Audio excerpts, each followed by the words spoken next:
Hi, my name is Jerry Schultz, and I'm thrilled to be able to introduce you to my novel, The Diary of Daniel Shepherd. Let's get this opened up.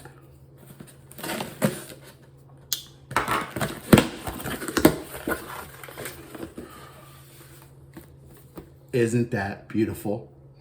I've chosen these gorgeous orange and red fall colors because this book happens in autumn in the Ozarks. You see the migrating birds up there, the sunset happening, and even a little bat over here.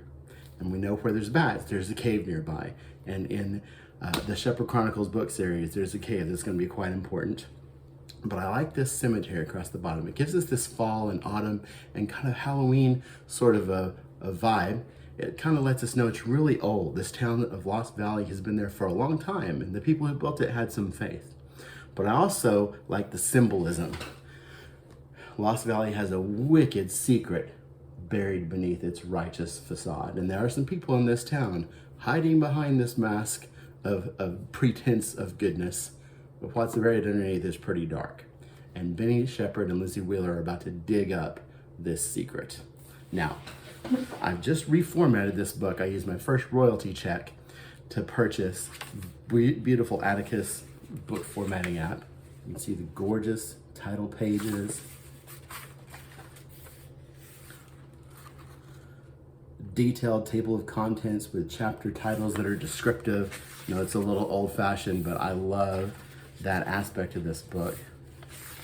Title pages for each section. The story is told into 3 acts.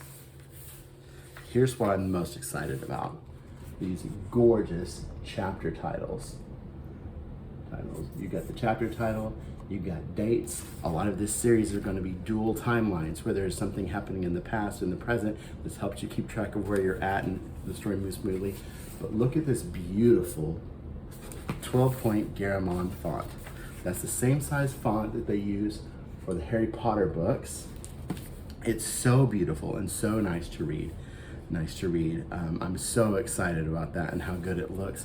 There's chapter titles that appear in the headers, which is also something very special. And one of the neatest things about this is that I was able, by not wasting any blank pages and all sorts of better typesetting with this formatting software, to reduce the page count of the book by 35 pages. And so now both the paperback and the hardback are $2 less. So I was able to reduce the cost, and I'm excited about that. I thought I would do a reading for you today from this book. This is from the chapter called SPOOKLIGHT Road. This is a very real and fun Ozark tradition and an interesting phenomenon that our characters encounter. As they climbed out the back of the trailer, they found themselves at the beginning of a desolate, darkened road. The rain had stopped and the fog bank was beginning to lift. The moon emerged from behind the clouds, bathing the road in a soft light, its reflection shimmering in puddles of water. Someone in a werewolf costume howled at the moon. A few members of the party echoed in response. An eerie, distant howl echoed through the forest, the high-pitched cry of a coyote separated from his pack. Somewhere across the prairie, the pack called back. Annie reached for Daniel's hand, interlacing her fingers with his and pulling close to his side. It was the greatest feeling in the world. Daniel could make out the shadowy silhouettes of his peers and see the outline of trees lining either side of the road. The wind blew gently, rustling through leaves as the branches swayed. The group walked along a slight downgrade to a point where the dirt road plunged sharply into a steep ravine. Hannah directed them to sit down and watch the top of the hill across the gully where the road reached a peak before disappearing into the downslope. As Daniel stared at the gap between the trees created by the road, he saw a dog scamper across the apex and disappear into the woods. Then suddenly the tiniest pinprick of light appeared, slowly floating toward them, little by little becoming larger. It was just below the treetops and above the trunks. The white light began to dance around in midair, glowing ever brighter and larger. Some of the kids were unfazed, but Daniel was astonished. The light began to zigzag back and forth and then to make an odd hum-buzzing sound, and then it popped. Recoiling in surprise at the tiny explosion, Daniel almost fell backward and Annie laughed. His jaw hit the ground as he saw an orange light shoot out from the original sphere and bounce across the air, forming tiny semicircles with each hop before floating back toward the source. The two lights encircled each other from a distance, then began to play, zinging and whizzing to and fro before floating away into the distance, like two long-lost lovers reunited at last, becoming ever tinier until disappearing from view. "What was that?" Daniel asked in shock. "That is the spooklight," answered Annie. "Though some people call it the ghost light or the will-o'-the-wisp. It's been around for ages. Pioneers wrote about it in books. There are all sorts of legends about what it is. One story claims that the light is the glow from the lantern of an old shepherd that died over 100 years ago. They say he came out here from the city searching for his lost son, and when he couldn't find him, he never left. Legend has it that he still roams the hills at night, watching over his sheep to protect them from coyotes, hoping the light will draw his prodigal son back to him.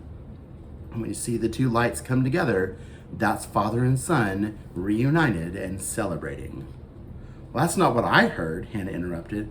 "I've always heard that the white orb is the helmet light of a lost miner, and the yellow light is a lantern carried by his wife as she searches for him to deliver his lunch pail." "Yellow? I thought it looked orange," Daniel argued. "It was totally yellow," insisted Hannah. "That was orange," he said, laughing. "Yellow," Hannah sing-song. "Orange," Annie sang back, giggling as Hannah gave her a light, playful shove. "That's much too recent, though.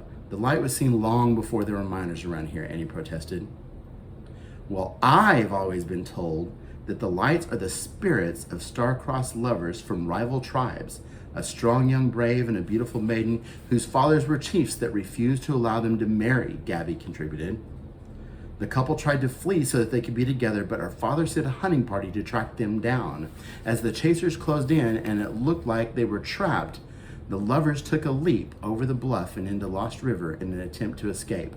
But the current was up and they were swept away and apparently drowned. Their bodies were never found." "And the lights are their souls reunited," Annie interrupted. "I really like that story." Now you can pick up your copy of The Diary of Daniel Shepherd at a reduced price, now available on Amazon.